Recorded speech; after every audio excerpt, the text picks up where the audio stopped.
દીપકાનંદજી, દીપકાનંદજી. આપણે હવે સામયિકનું પદ મૂકું છું. દીપકાનંદજી, દીપકાનંદજી. Yes, yes, okay. yes, yes, હા, yes. ઓકે.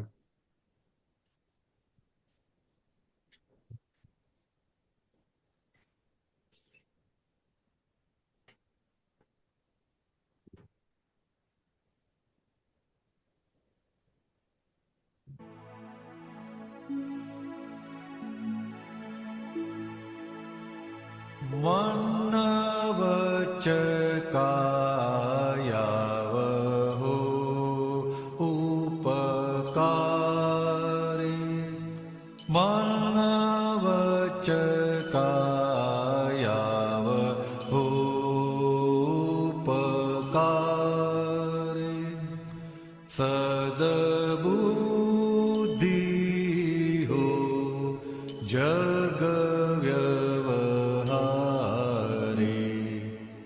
માત પિતાને ગુરુને દિલથી વંદન હો જો પ્રાતઃ કાળે મનવચ કાયા વહો ઉપકારે.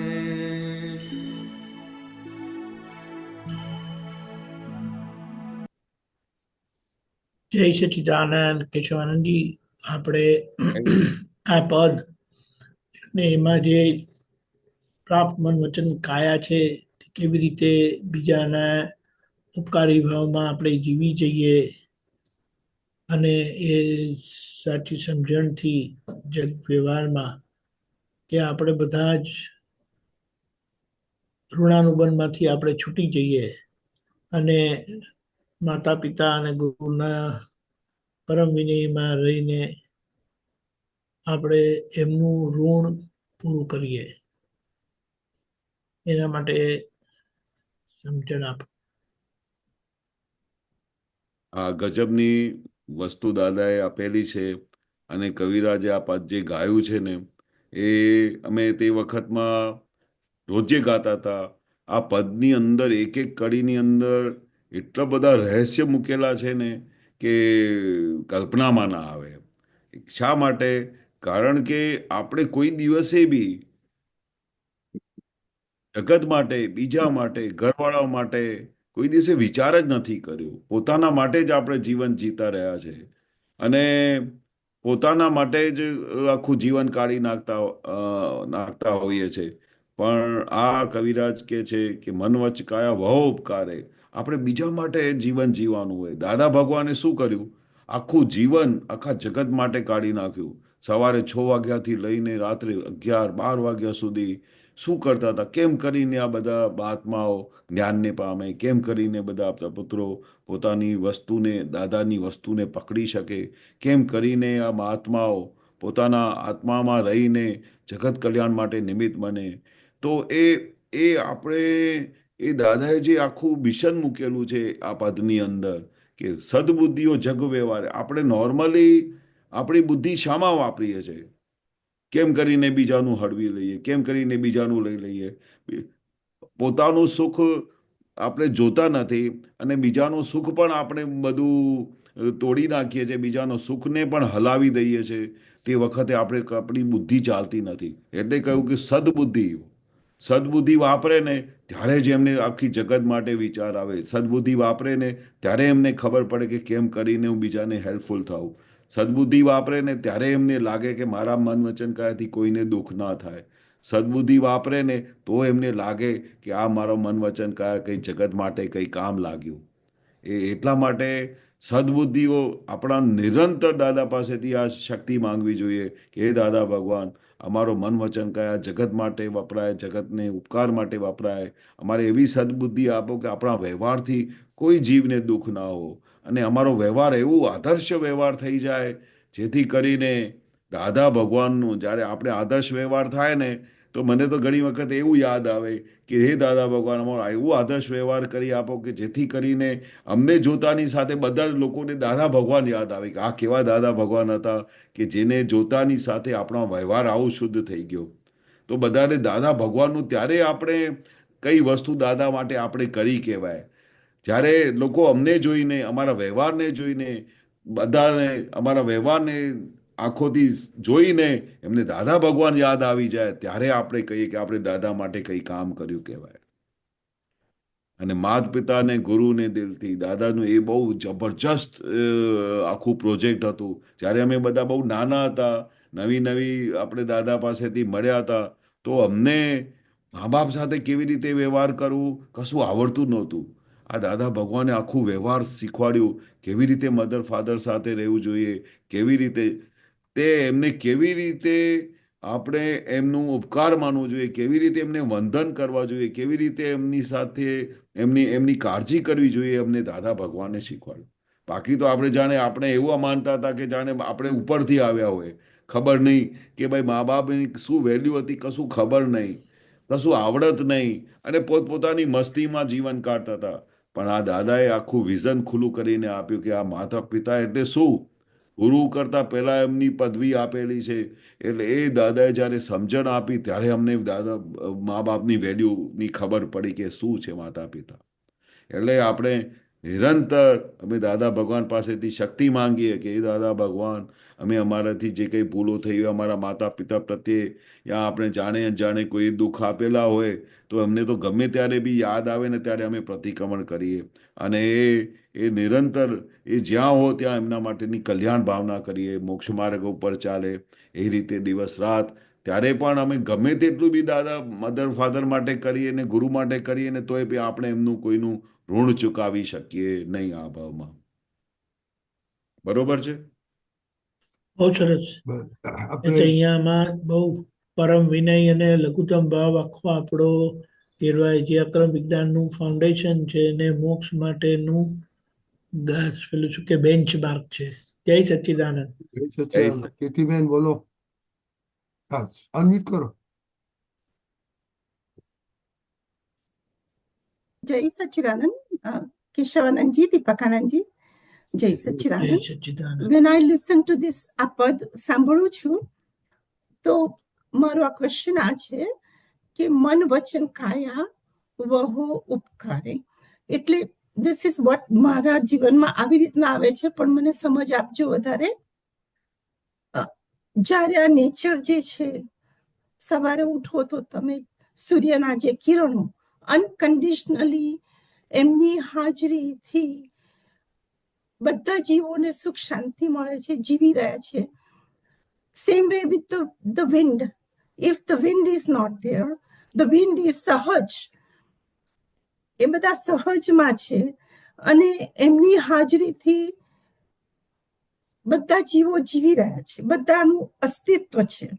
પાણી, the Bhumi, the trees, unconditionally they are giving their fruits, their shadows. How do I see that? Is that man vachan kaya? When I see that, am I getting that? That's what my question. કે they are સહજ રૂપે જીવી રહ્યા છે, વર્તી રહ્યા છે, just being there. How do I get that? Is that from this man vachan kaya vaho upakare for jag kalyana? So how do I get આપણે એમ કહીએ છીએ ને કે ઝાડ પાન જે બધા છે એ ફૂલ પોતે વાપરતા નથી, ફળ પોતે ખાતા નથી, એ કેવી રીતે બીજા માટે છે, તેવી રીતે આપણા મન વચન કાયા એ બીજાના માટે છે, આપણા માટે છે જ નહીં. કારણ કે આખો ઉધારી માલ જ આખો ભેગો થયેલો છે. Yeah. કર્મ એટલે ઉધાર, અને એ ઉધાર ચૂકતે કરવાનું છે. બધું ચૂકતે થઈ જાય, ખાલી થઈ જાય એટલે પછી કશું શેષ બાકી ના રહ્યું ત્યારે આપણે કમ્પ્લીટ.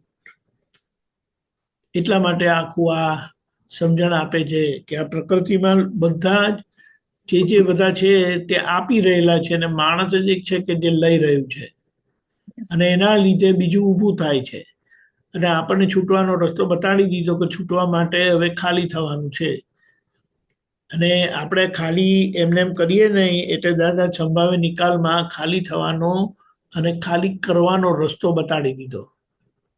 આજ્ઞા આપી દીધી સંભાવ્ય નિકાલ કરજો, એટલે એમાં જે બધું લઈને આવેલા છે ને, ભર્યું છે ને, તે બધું ખાલી કરી દેવાનું અને નેટ ઝીરો કરી દેવાનું. તો તો આ મન વચન કાયા બીજા માટે એટલે નિર્દોષ જોવા, જ્યારે જે કઈ વ્યવહાર આવે આપણી સામે ત્યારે એને આ નિકાલ કરવાનો એ નક્કી તો છે જ. સંભાવ્ય નિકાલ સંભાવના નિકાલ નિકાલ એમના- કરવાનો એટલે ધકેલી દેવાનું, અને સંભાવ્ય નિકાલ કરવાનું એટલે એ આજ્ઞામાં આવે. લોકો નિકાલ કરે છે જે તે રસ્તે, અને દાદા આપણને સંભાવ્ય નિકાલ કરવા કીધું કે જે તે રસ્તે સમાધાન આપો અને છૂટો ઋણાનુબંધના હિસાબમાંથી. હમ. હા ખ્યાલ આવે? આ તો આપણે નક્કી જ કરવાનું છે, કારણ કે આજે મન વાણી કાયા સક્ષમ નથી. આજના બધા પરિણામ અજ્ઞાનમાં ભરાયેલાનું પરિણામ છે, ભરાયેલાનું પરિણામ છે. યસ હવે આજે આપણે આજ્ઞાથી ભરી રહ્યા છે, એનું પરિણામ આવશે ભવિષ્યમાં. ખબર પડી? હા બરાબર. હમ. So when I look at the nature, am I getting that gun more in me? When A I જ look તો at the આપણે કે nature. નેચર આ રીતે છે, તો તમે શું કામ બધું પકડી રાખ્યું છે? Sure, sure. નેચર આપી રહ્યું છે અને તમે પકડ ખેંચ કરો છો. હા પેલા પથરા મારે છે ને આ ફળ આપે છે, yeah, yes. અને આપણે પથરા મારે તો આપણે એને રિએક્ટ કરીએ છીએ. ખ્યાલ આવ્યો ને? હા એટલે મુદ્દામાં આપણા બધા રિએક્શન્સ બંધ થઈ જાય. કેશવજી તમારે એડ કરવું છે? કેશવજી? હાજી હાજી. આમાં આ બહુ મોટું રહસ્ય છે કે આપણે આપણી સામે તો મને નાનપણથી જ એક વસ્તુ, નેચરની તો વસ્તુ બહુ બરોબર છે કે દાદા વારે ઘડી કહેતા હતા કે આપણે ત્યાં લક્ષ્ય જ નથી હોતું કે આ નેચર કેવી રીતે કામ કરે છે, નેચર આપણા માટે શું શું કરે છે, પણ આપણે એમની વેલ્યુ જ દેખાતી નથી. આપણે વેલ્યુ જ નથી દેખાતી. પણ નેચરનું કેટલું બધું, દાદા કે નેચરમાંથી બી શીખવાનું છે કે કેવી રીતે નેચર બધું આપ જ કરે છે, કશું લેતી નથી. પછી એ અલ્ટિમેટલી પછી મેં એ બી જોયું કે અમારે તો બીજી તો કંઈ અમારી દ્રષ્ટિ હતી નહીં નાનપણથી, જ્યારથી અમને દાદા ભગવાન મળ્યા. તો ત્યારથી અમે જ્યાં સુધી દાદાને અમે મળ્યા ત્યારથી લઈને દાદાનું જ્યાં સુધી દેહ વિલય થયું, અમે એક સેકન્ડ પણ દાદાને જોયેલું નથી કે ભાઈ દાદાએ કંઈ પોતાના માટે કંઈ એક મુમેન્ટ્સ કાઢ્યા હોય. આખો દિવસ રાત્રે સૂતા હતા તોય બધા માટે વિધિઓ કરતા હતા. અમે રૂમમાં જોતા હતા, આ 24 કલાક. મને તો એવું લાગે છે કે એક સેકન્ડ મેં દાદાએ પોતાને માટે વાપર્યો નહીં. ત્યારે કવિરાજે લખ્યું ને મન વચકાય ભવ ઉપકારે, એટલે દાદા ભગવાન શું કર્યું? આખું જીવન આખા જગત માટે આખું મન વચન કાયા વાપરી દીધું. પોતાની તબિયતની કાળજી નહોતી કરી, પોતાની માટે વિચારો નહીં, પોતાના કપડા માટે વિચાર નહીં, બે જોડીથી આખું જીવન કાઢ્યું. દરેક વખતે, દરેક સંજોગમાં, દરેક અવસ્થામાં અમે જોયેલું કે દાદાનું મન વચન કાયા ભાવ ઉપકારે, કે કેમ કરીને આ લોકો દાદાને પામે, કેમ કરીને આ મોક્ષ માર્ગ ઉપર ચાલે, કેમ કરીને આખું વિજ્ઞાન પ્રાપ્ત કરીને પોતાનું જીવન મોક્ષ માર્ગ પર ચાલીને મોક્ષનો સિક્કો વાગે એના માટે વાપરી કાઢ્યું. એટલે આમાંથી શીખવાની એક જ વસ્તુ મળે છે કે અમે તો દાદાને જ નિહાળ્યા નાનપણથી, તો દાદાનું આખું જીવન નિહાળ્યા પછી એવું જ લાગે છે કે આ જગતમાં આપ જ કરેલું દાદાએ, એમાંથી આપણે શીખી જઈએ બધા મહાત્માઓ કે કેમ કરીને આપણું આ જગત માટે કંઈ ને કંઈ નિમિત્ત બનીએ. એટલે દાદા ભગવાન કહેતા હતા ને કે આપણે કેવી રીતે દાદાના આ યજ્ઞમાં નિમિત્ત બનીએ, જેથી કરીને દાદાને એવું લાગે કે આપણા મહાત્માઓ કંઈ મોક્ષ માર્ગે જતા જતા બધાનું કામ કરીને ગયા.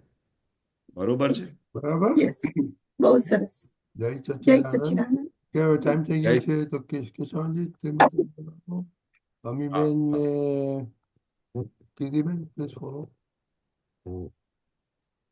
નમો વિતરાગાય, નમો વિતરાગાય, નમો અરિહંતાણમ, નમો હરિ